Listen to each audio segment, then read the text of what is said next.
Hi everyone, it's Plumb here to share another scrapbook process video with you. Today's layout that I am sharing was created for the Pinkfresh Friday hop. Now this is where a bunch of talented creative people get together to bust some of our Pinkfresh stash. So for today's layout, I'm going to be working with the gorgeous Happy Blooms collection, which is the same collection that I used for Pinkfresh Friday last month. And if you missed that video last month, I will put a link to it in the description down below so you can watch that one as well. And I'm going to be documenting a photo of my daughter that I took on Christmas Day with a big stack of books that she received for Christmas because she is quite a bookworm, my daughter. So let's get stuck into this layout. Now, I began this layout with a sheet of white cardstock there. I believe I was working with 300 GSM on this project, and I wanted to do some mixed media on my white cardstock for my background, but I did want to have a patterned paper border around it, so I cut my cardstock down to measure 11 by 11 inches. And then I used the packaging technique, as you can see there, to add some very subtle watercolor to my background. So I was working with a Distress Oxide, and the color there was Tumbled Glass, and that just gave me this beautiful subtle blue in my background that I could start building some layers from. Now, that purple floral there was the one that I chose for my border. So you can see that I've cut the center of it away so that I can use the remainder of the paper in a future project. Because if there's one thing I hate to do, it's waste paper. So I've cut the center away. I'm adding a little bit of Scotch tacky glue to the back of my cardstock there. And then I'm just going to mount it over the top. So time to build on those background layers now. I've already got the Distress Oxide dried off. I left it to dry naturally, and then I just rolled over it with a little bit of paper towel to pick up any excess that was left.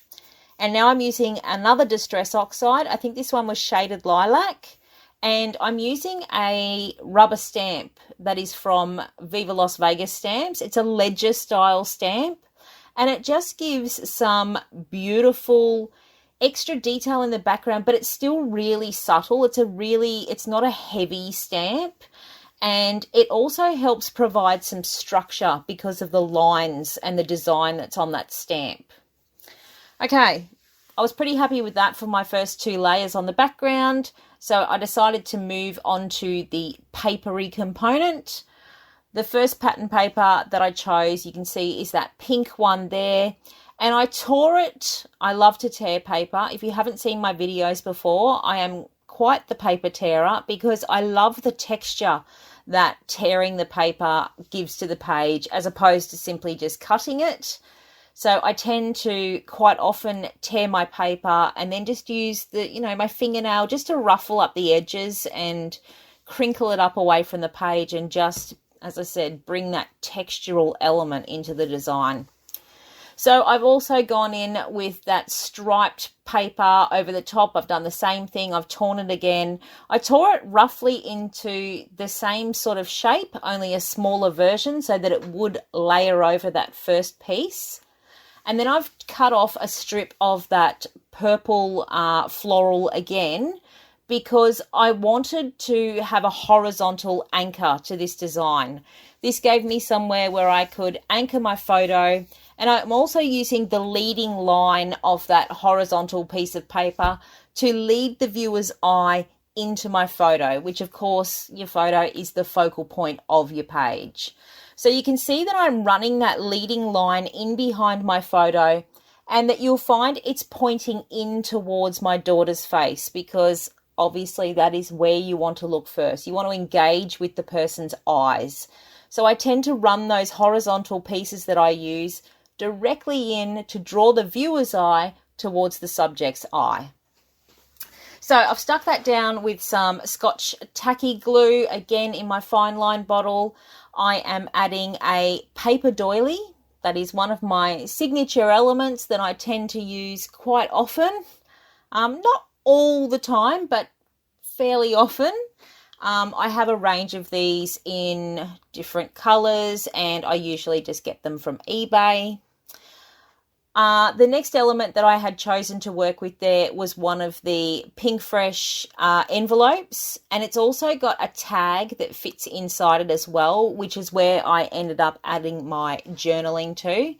So I've added that envelope on the left-hand side of the page, just layered the photo over that right edge of it, just so you could still see the floral design that's printed on it, and also the little phrase that says happy thoughts.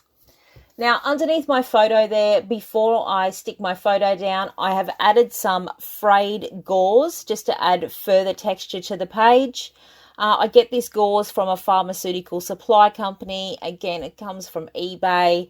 It comes in a pack. I just pull the sheets out, fray them up with my fingers, and put it down under my photo, and then glue my photos down using a nice strong liquid adhesive. And my preferred adhesive for that is Helmer 450. Now, you can see that tag there. I haven't done the journaling in this video. I just waited until the end and I did some handwritten journaling for that tag that tucks away inside the pocket. And if you want to see that, it'll be in the close-up photos at the end of the video. Okay, so that horizontal piece that I've got there, that purple floral paper, I was also using it as an anchor for these embellishments. So the embellishments that I've actually got there are not Pinkfresh embellishments, but we were told that we were allowed to add some extra things in. So I have that handmade heart embellishment, which comes from Charms Creations. And I've also got a flare button there that was from Cocoa Vanilla Studio. So I've just layered those over the top of each other, and I'm going to use that purple floral as an anchor point. Now, with the embellishments for the rest of my layout, I was looking to create that visual triangle, and I already had the beginning of a cluster over on the left side of the photo where the printed design, where that floral is on that pocket. So what I ended up doing was adding another floral piece over on the left-hand side there. I've got a floral piece tucked in amongst my layers beneath my photo, and I've added another larger floral piece also to the right, tucked in behind that heart. And that gave me those three very strong floral clusters that created that visual triangle around my photo to make sure that my focal point, which was the photo of my daughter, was right in the middle of it. Now, I didn't do a great deal else to this photo. I did play around. I pulled out the cardstock stickers that go with this collection. You can see I've got on my desk there also the puffy stickers that go with this collection. But because I did have so much going on already with the various patterns and also the large floral pieces that I had used, there was quite a bit of texture already. And I didn't want to also overwhelm those subtle mixed media layers that I'd put on the background. So I didn't really add a lot more embellishments to this page. I added that super sweet little bee, that little bee from the puffy stickers that you can see up the top there, just hovering near those flowers. And now I'm pulling out the cardstock stickers. I added that extra phrase which says special day, because after all it was Christmas Day. It's pretty special. And the other thing I did add was from the puffy sticker sheet, you can see that I've added that phrase, my happy place, along the bottom of the photo, which acted as my page title. Now, I'm fiddling around with the string that was attached to the pocket. It's the little string that's attached to tie the top of the pocket down, top of the envelope down. And I had no intention of tying it down, but I did want to maintain that as a textural element on the page. So I just added a couple of little dabs of glue to hold it in place and left it in a little tangle up there.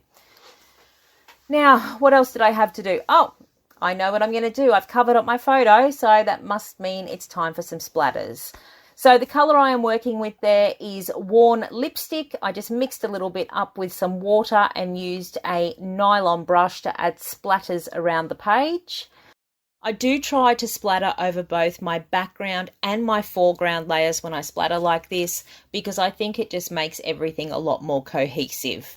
Now, disclaimer, I did add a few enamel dots after I turned the camera off, but other than that, that was it. Thank you so much for joining me today for this hop. Make sure you check out all of the wonderful creative people with their videos, which are all linked down below.